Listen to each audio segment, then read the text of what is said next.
Welcome to the Year 10 PPE Paper 1. Okay, it's 1 hour paper worth 56 marks. We're going to go through it a lot quicker than that, but show all the necessary information to get the marks. Okay, some of the questions, there will be several ways you could do them. Okay, and I'll just show you the most efficient method that I think would be best. Okay, question 1 is a quadratic equation. Always look to factorize first, okay, especially on a non-calculator paper like this one. Well, the factors of minus 24 that add up to give me 5 are minus 3 and plus 8. Okay, so if that equals 0, then the values of x that make that true are x equals 3 or x equals minus 8. And that's it. You could have used the quadratic formula, but factorizing is quicker and easier if it works. Okay, next question. A two-way table, they're really logical and straightforward. You just go through the information step by step. Okay, so we start by usually in the order the information's given. So 11 of the 20 female students swimming, that goes in there. Okay, 2 of the male students tennis, well that goes in there. And 5 students cricket. So 5, that's male or female cricket. Okay, and then we've got some more information about the number of male students who said cricket was the same as the number of male students who said swimming. So these two numbers here are the same. This number here we need first. That's going to be 10, okay, because that's where the 30 came from, 10 plus 20. So if that's 10, these are the same. They must both be 4 each. Okay, and it's starting to come together quite quickly now because this has to be 1. 4 plus 1 is 5. Okay, this here makes 20, so we've got 11 and 1 is 12. We need another 8 to make 20. That must therefore be 10. 2 and 8 is 10. 4 and 11 makes 15. Okay, and just to check, 5 and 10 is 15 plus 15 makes 30. So it definitely works. Okay, next. Okay, Jamil makes a drink by mixing 1 part orange squash with 9 parts water. Well, the way I would approach this is to say that each part is worth 750 mils. So that's 1 plus 9 is 10. So there's 10 parts altogether. Okay, so I would write this down. And then I would say 750 times 10. Because I've got 10 parts, each worth 750 mils, is going to give me 7,500 mils, or ml, and that is going to lead to, or rather equal, 7.5 litres. Okay, well look, 7.5 litres won't fill 8 bottles, but it will fill 7. So the answer is 7. Okay, next. Look at this question carefully. Lots of information there, but it's worth 5 marks. Plenty of time to do properly. And to get those 5 marks, you really must show how you get your answer. It says that. If you rush to the answer, you will not get the marks.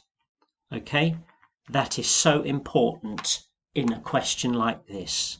So let's do it every step of the way. So we start with £500 and it says that it's reduced by 1/10. Let's just write it down. I know it seems too easy, but that's what you have to do. 1/10 of 500 equals 50. Okay, there's marks for all of these steps. Okay, then we're going to take away that. So 500 take away 50 is going to give us 450. Okay, and the next step is to find 20% of that and take it away. So let's do it. 20% of 450, okay, it's the same as timesing it by 0.2, and it's 90. Now we need to take that away from the 450. 450 take away 90 equals 360. Okay, so what we're saying here is that the sale price of the TV on Tuesday was £360. He had 400. Does he have enough money? Well, yes, he does. So yes, he has enough money. Okay, so just write something down to that effect. Yes, enough money. Okay, you don't even have to write full sentences. Enough money. And then a reason why. I know it's obvious, but get into the habit of saying why you know it's enough money, because or since, okay, 360 is less than 400. Okay, do a comparison. And that's how you get the 5 marks for that question. If you just got straight to 360 without all this, you would probably have got 1 or 2 marks. To get the marks, do what the question says and look at the time as a guide. 5 marks. It's about 5 minutes work. Okay? Work out an estimate. People find this strange because they think they're two different things. Working something out and estimating are two different things. But what it means is produce something that you can quickly do in your head. And that's going to be this. 800, okay, times 2, not 290, but 300, okay, over 50. And what you're doing is rounding each number to one significant figure, okay? The reason for that is you can do it then in your head, okay, without needing to spend time calculating. We all know 3/8 are 24, so that's going to be 2400 which is going to be 240,000 over 50. Okay, show the steps. Okay, 3 marks. Well, that hopefully you can see cancels. You can take a 0 off each one, so that can go and that can go, leaving you with 24,000 over 5, which is 4,800. Okay, and that's the answer. Okay, if you tried to calculate it in any more detail than that, you know, using 290 here and 49 here, you wouldn't get the marks because you're not estimating, you're trying to work out the answer. Okay, so it's a really simple process to follow. Next, a bit of simple algebra here. X times x is x squared, and then you've got minus 4x. X squared minus 4x. It's either right or wrong, it's only 1 mark. Okay, factorize, that's the opposite of expanding. Common factor of 15 and 10 is 5. Highest common factor, 5. So it's 5 lots of 3y minus 2.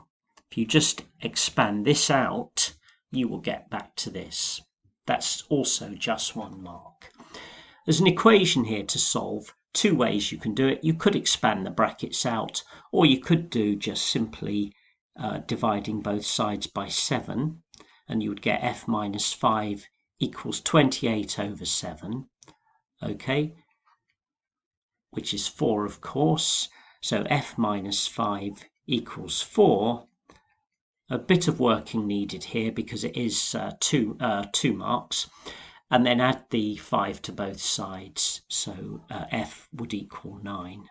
Okay, and that's my working to support the answer. Okay, as I said, the other way you could have done is multiply out the brackets and you would have got there fairly quickly. Next question, number 7. An arithmetic or linear sequence. Okay, so look at the difference. It's common difference. 3, 3 and 3 and so on. You can easily see that. Okay, so it's every time the position goes up by 1, the number in the sequence goes up by 3. So it's going to start with 3n. Okay, and the bit you add at the end is what would happen if you went back 1 place what would be what we call the 0th term? Well, it would be -2, wouldn't it? So the answer is 3n minus 2. Okay, next. Question 8. Show that that's true. Well, I'm sure it is true. They wouldn't ask us to show it if it wasn't. But we've got to, for 3 marks, we've got to show something to explain that, if you like. Well, let's turn them into mixed numbers. Into improper fractions. So that's 7/3, okay? And the second fraction in there is 3/4 are 12 plus 3, 15. So it's 7/3 times 15 quarters, okay? Now, you could multiply those together as they are, but what we normally would do is we would recognize that the 15 and the 3 both have a common factor of 3. So we could divide that to make it a 1 and divide that by 3 to make it a 5. Okay. So what we're actually getting is 7 times 5, which is 35, and 4 times 1, which is 4. And 35 quarters is 8 3/4. Okay. So there's not really much more you can do than that, but that will get you the 3 marks. Okay. Next. 4 triangles here. 2 of them are congruent, and you've got to write down which ones. It's only 1 mark, so it's either going to be right or wrong. So don't spend too long on it, but look for something obvious. Well, look, I'm going to put in here that if that's 80, this must be 55, okay? And I can do that with this triangle and this triangle. That one, therefore, must be 80. So they both contain the same 3 angles, okay, A and D. And the side that's opposite the 80 is the 10 in both cases. So those 2 are the congruent ones. The other 2 are ambiguous, and what I mean by that is that although that's 45 and that's 55, there's no way of knowing for sure what these other 2 angles are, okay? So you can't draw any conclusions about those 2, but you can say for sure that A and D are the congruent ones. Okay, next. 3 marks, really easy. Sean pays £10 for 24 chocolate bars, so he's bought them for £10 and he sells them 24 chocolate bars at 50p each. Okay, well that's going to be £12, isn't it? Okay, I'm just going to put 0.50 instead of 50p, then we're working in pounds, okay, which is £12. So that's what he actually sold them for, and so he made £2 profit. So for some working out, 12 minus 10, in fact we don't normally need to write the units in the working out, let's just take that out. 12 minus 10 equals 2, and at this point you can see that 2 is 20% of 10. So I'm just going to write here 2 out of 10 equals 20%.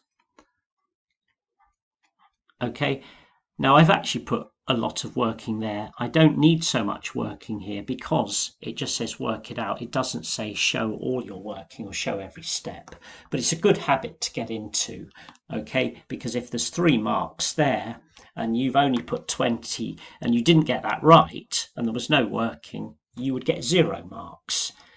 But if you've got working, that would be looked at and taken into account. All right, so there's the answer. Next, angle reasoning. Okay, look, it's 5 marks, so you've got to put down enough information to justify those 5 marks. It's not going to take you 1 minute to do a question like this. So we've got to find the angle EAB. This is the one up here. This is EAB. Okay, that's the one we need to find. Right, let's find some other angles on the way and write them down. This one is 63. I'm going to write it on the diagram, but why is it 63? Because I've got to give a reason for each stage of my working. This is what I would write down. Look, angle, okay, using that sort of symbol there, angle AEB, okay, that's the one I've just written in as 63, equals the same as the angle ADC, okay, ADC, and it equals 63. So I've already said that by showing it on the diagram, but the reason is that they are corresponding angles, okay, and I need to write that down. Corresponding angles. I don't need to say corresponding angles are equal because I've already implied that in my working by using the equal sign above. So that's my reason, corresponding angles. Okay, and now I can say that this angle here is 32. Now I'm working them out before I'm actually showing the working, but it's okay because you do need to show them on the diagram as well. It's always a good idea. But how did I get the 32 and what angle have I just done? Well, it's ABE, okay? So I'm going to write here that angle ABE, okay? The order of the letters, of course, is very important, equals, and what I did was I did 180 minus 148, okay, to get the 32. And the reason for that is angles on a straight line, angles on a straight line, angles on a straight line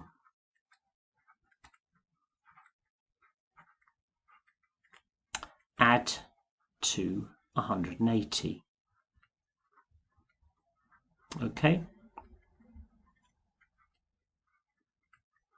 That's the reason I used to get this number here.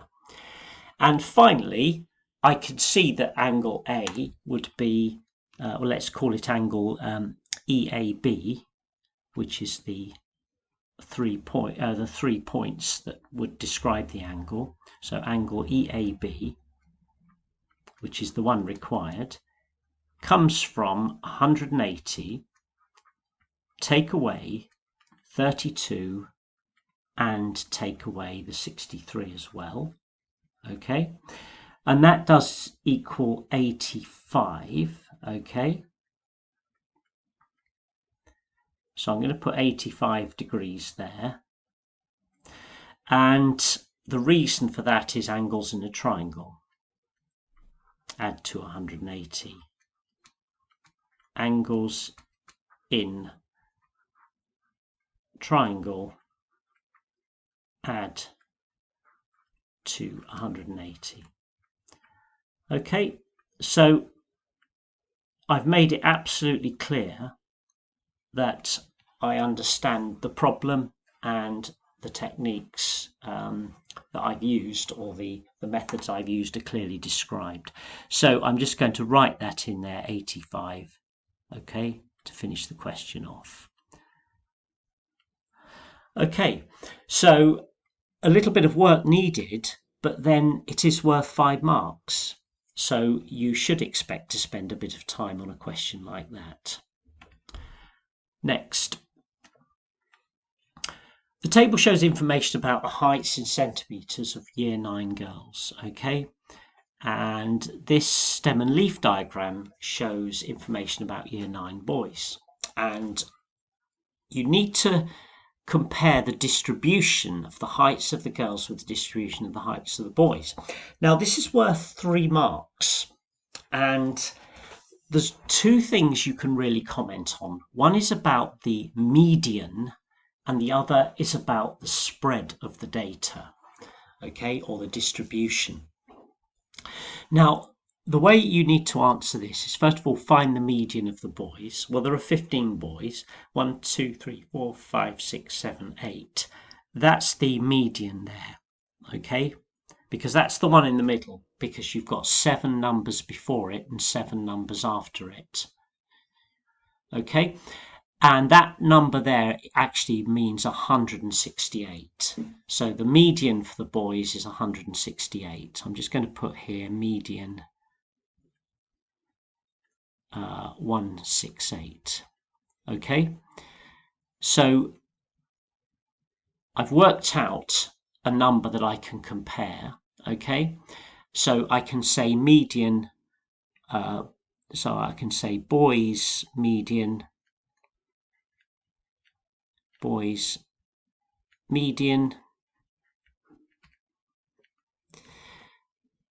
equals 168 and is greater than girls' median, which is 165.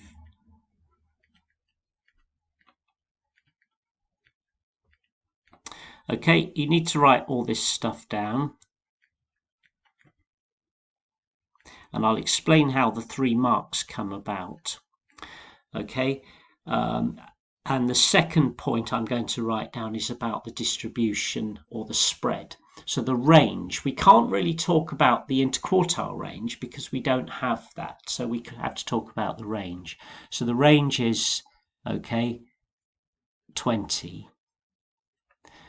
Okay, between that's 170 minus 150. And the range of the boys here, okay, is going to be equal to, well, it's going to be from 158 to 182. So it's 182. It's 24, isn't it? Okay, it's the spread of the data between the smallest and largest values. So I can say that boys' range, okay,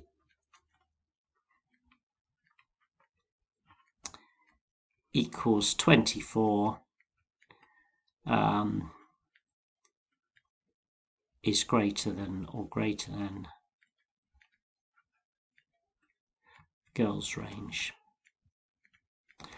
Okay, and the marks will come from a comparison of the medians, a comparison of the ranges, okay, which we've done, and some numerical calculations to support that information. Okay, so if you had just said the boys' median is greater than the girls and the boys' range is greater than the girls with no numbers to support it, you wouldn't have got the 3 marks. You would have maybe have got the 2. Okay, so you do need to have some numerical information to support those conclusions. Okay, next question. We have here some numbers in standard form. Okay, and well, 3 of them are in standard form, 1 of them is written as an ordinary number. What we need to do is, first of all, put them all into the same form before we can compare them. Now look, this is 6, 7, 2, 0, 0, 0, because basically the point has moved 5 places to the right from there to there. This one has to go 4 places to the left of where it is now. So it becomes 0.00672. The third one is 672 with another 4 zeros on it. Okay. And the last one is already presented in ordinary form. So it's a question of seeing which one is the smallest and the biggest and so on, and putting them in the right order. Well, clearly this one is the smallest number, so it goes first.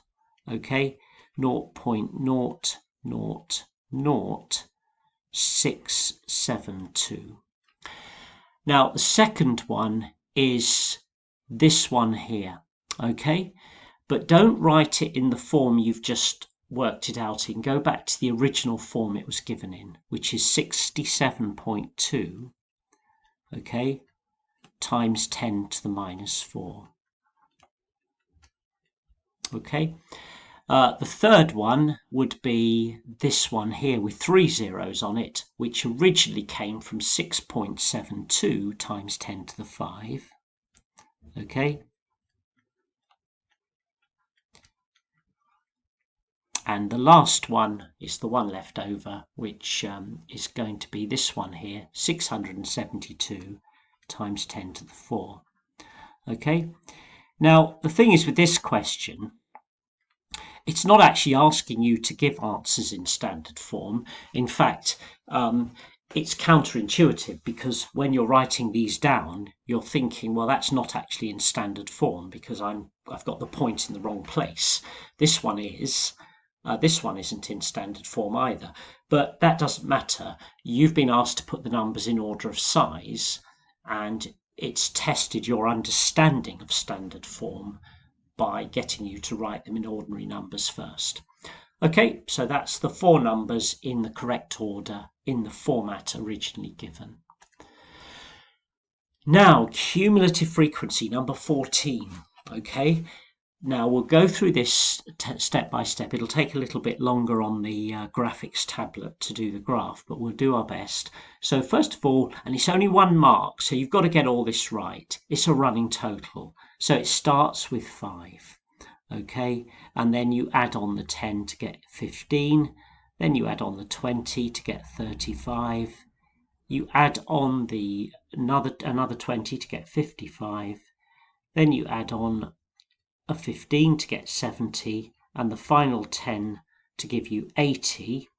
Okay, and that agrees, that last number there, with the total number of people there in the question. So you know that's right, but it's only 1 mark, so just don't get it wrong. Now on the grid opposite, well, I've drawn it there, we've got to do a cumulative frequency graph of your completed table. Now look, you have to get this right, okay? You plot the end point against the cumulative frequency. So I'm plotting 250 against 5, okay? A little cross at that point, okay? Then I'm plotting 300 against 15, okay, like that, okay? And then I've got 350 against 35, okay? Try and be as accurate as you can with this, okay? 455, so it's up there, okay? And here we have this very characteristic shape where it's getting steeper in the middle, and it may start to ease off in a minute. 450 against 70 is up here, and finally we've got 500 against 80 at the top, okay? So it finishes there. Okay, now when you join the points together, you can either do a series of straight lines with a pencil and ruler to every cross, or more commonly a smooth curve that visits all the crosses, but your line has to go through all of the crosses. Now, using the graphics tablet, which I'm doing here, it's a lot easier for me to do the straight lines, so that's what I'm going to do, but you may well have chosen instead to do the smooth curve by pencil. Just take that one back, okay? But this way on the graphics tablet is easier, so try and get them onto the crosses. Okay, I'm showing you the method here. The accuracy may be slightly dubious. Okay, and then let's conclude that. But you get this sort of S shape that is typical of most cumulative frequency graphs. Okay, now that would get me, I think that was 2 marks, that part. And then Yuan says, 60% of this group of people have a weekly wage of 360 or less. Is Yuan correct? You must show how you get your answer. Okay, well, this is what we're going to show now. On the graph, 360 or less. I'll do this in a different color. Okay, well, let's find 360. That's 350, 375, 360. Okay, so I'm going to take a line and project it up and draw it on the graph up to that point there. Okay, and then I'm going to read across horizontally to see where that takes me to. Okay, now it seems to be taking me to about 38. Okay, 38. So according to this, 38 is what I think is the number of people who had 360 or less. Okay, so I'm just going to write down over here 38. Okay, 38, and I'm just going to show where the 38 came from because I'm going to write it here as well. Okay, and 38 people out of 80. Okay, 38 out of 80 is less than 48 out of 80. Okay, now where did I get 48 from? Perhaps I should show where that came from. Okay, 48 is 60% of 80. Okay, so I'm just going to show a separate calculation here. 60% of 80 equals 48. Okay, so that's where the 48 came from. And Ewan says 60% of this group have a wage of 360 or less. So Ewan is not correct. Okay.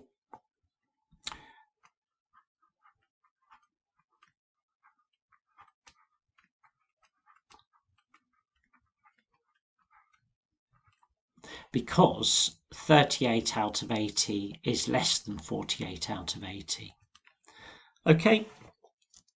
And that's that question done for 3 marks. Next, liquid A and liquid B are mixed to make liquid C. Okay, now to help us with this question, I'm going to produce this. Okay, little triangle to remind us what's going on with density, mass, and volume. Okay, so it's a good idea to sketch this in your working as well if you've got time. Okay, density equals mass divided by volume. Okay, and we have liquid A. Okay, now liquid A has a density of 70 kilograms per meters cubed. We've got to work out the density of liquid C. Okay, so we've got the density of liquid A. There's several approaches to this problem. I think the way I would most likely approach it is work out the total volume. Okay, so the total volume of all of it when it's added together. So the total volume of both liquids when they're mixed together. Okay, and that's going to be given by 1400 over 70, okay, plus the total volume of liquid B, which is 30. Okay, so I've got the total volume of liquid A plus the total volume of liquid B, and if I work that out, I get, 1400 over 70 is 20. So I get 20 plus 30, which is 50. Okay. Now, I now need to know the total mass of both liquids added together in order to get the total density, you see. So I've got the total volume and the total mass. That will give me the total density. So let's work out the total mass. Well, we know that the total mass of liquid A is 1400. It's given at the top. But the total mass of liquid B, okay, is given by density times volume. okay? Density times volume, okay? And the density times the volume is 30 times 280, okay?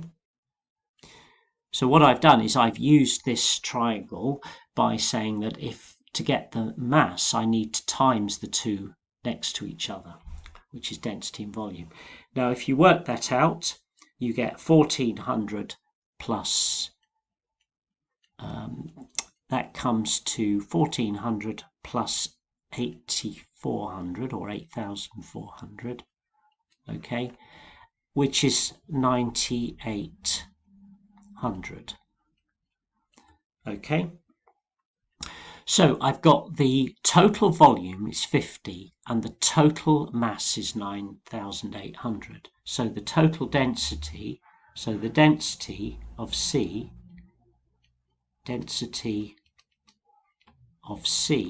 equals 9800 over 50. Okay, now you should be able to double the top and bottom and see that that's 19600 over 100. Okay, because remember this is a long calculator paper, and that's 196. Okay, 196 kilograms per meter cubed. Okay, and that nearly takes us to the end. We've got a couple more questions to go. So question 16, the straight line L1 has an equation y equals 3x minus 4, and it passes through, so we can sketch that in a moment. We don't have to, but it'll just help you see what's going on. And then we've got a line perpendicular to it that goes through the point 95. So I'm going to do a really quick little sketch of what's going on here. Okay, so I've got a set of axes like this. Okay, you don't have to do a sketch, but it just helps to illustrate what's going on. Okay, and this is just a sketch. So it's got a gradient of 3 and it intersects the y-axis at minus 4. So let's just extend that down a bit further. Okay, so I've got a line that goes something like this with a gradient of 3 cutting the y-axis at minus 4. Okay, so that's the line that they're calling their L1. Okay, now L2 is perpendicular and goes through the point 95.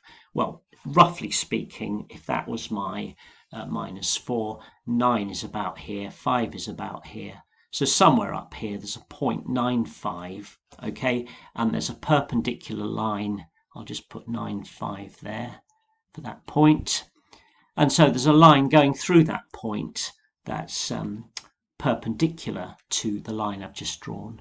So it's something like this, okay. And that line has an equation and it cuts the y-axis somewhere up there. Okay, so this is just to help visualize what's going on. That's at 90 degrees there. This is the y-axis. I'll just extend that a bit further up there.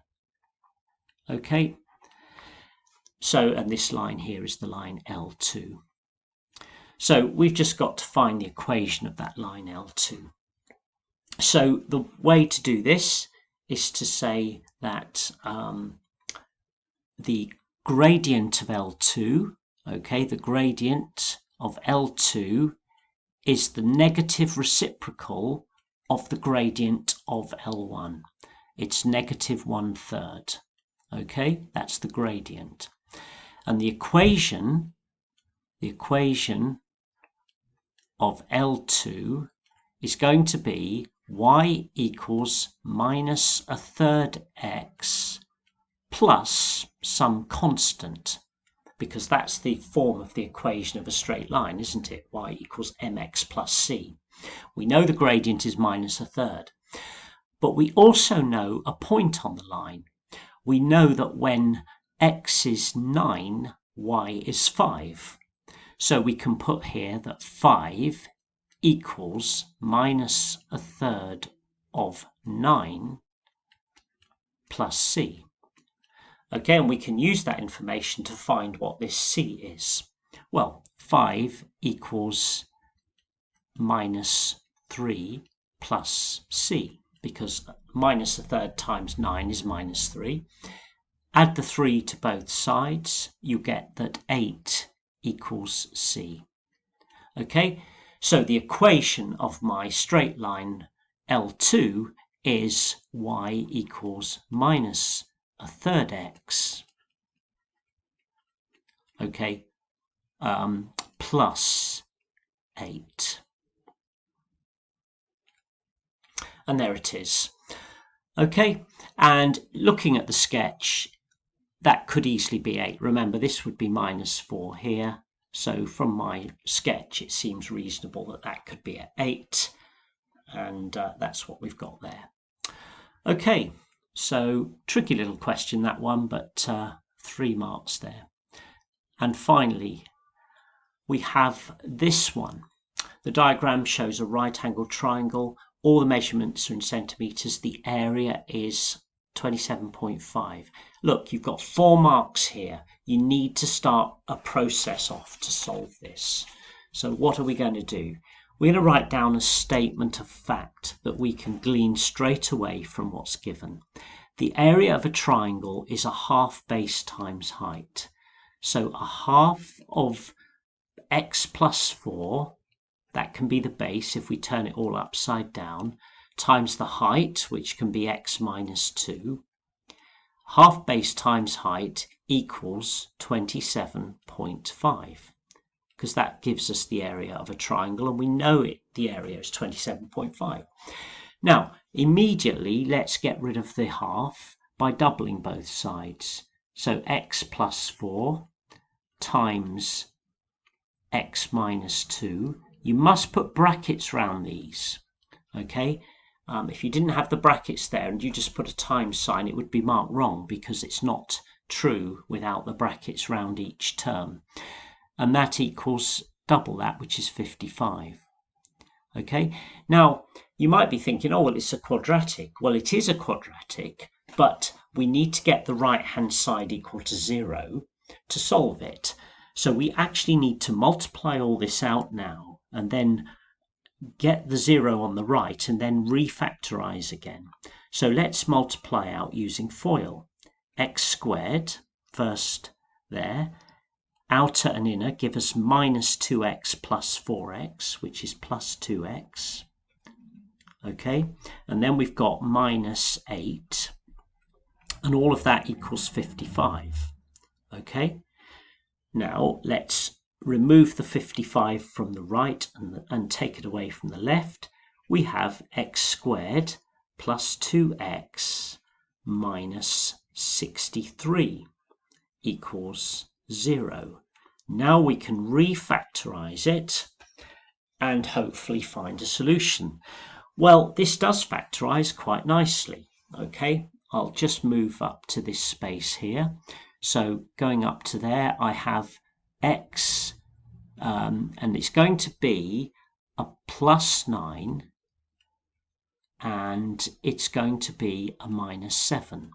Okay, because 9 and minus 7 multiply to give minus 63, and they add together to give me plus 2.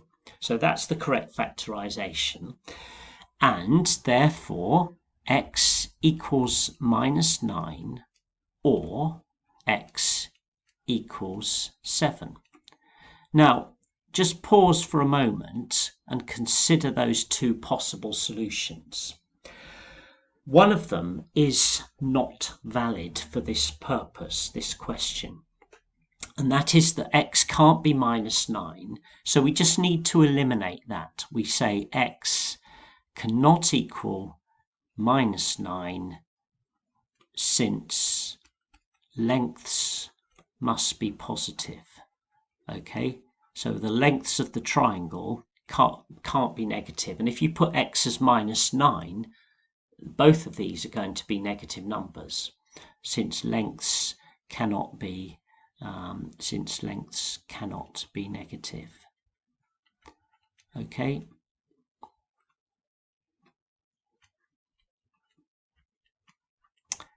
So you should really eliminate the solution that's invalid. So therefore x equals 7. Okay, what I sometimes do is I put a tick and a cross next to the correct and incorrect one. So I would cross this one and tick this one. Okay, and then I say x equals 7, and therefore we've got to find the length of the shortest side. So shortest side is going to be 7 minus 2, okay, because that's the shortest side here, isn't it? Okay, 7 minus 2, which is 5 centimeters. Okay, so an answer fully supported by all the working. Okay, and that's the completed paper in 45 minutes with a bit of time left for checking answers. Okay, hope that was helpful. Take care.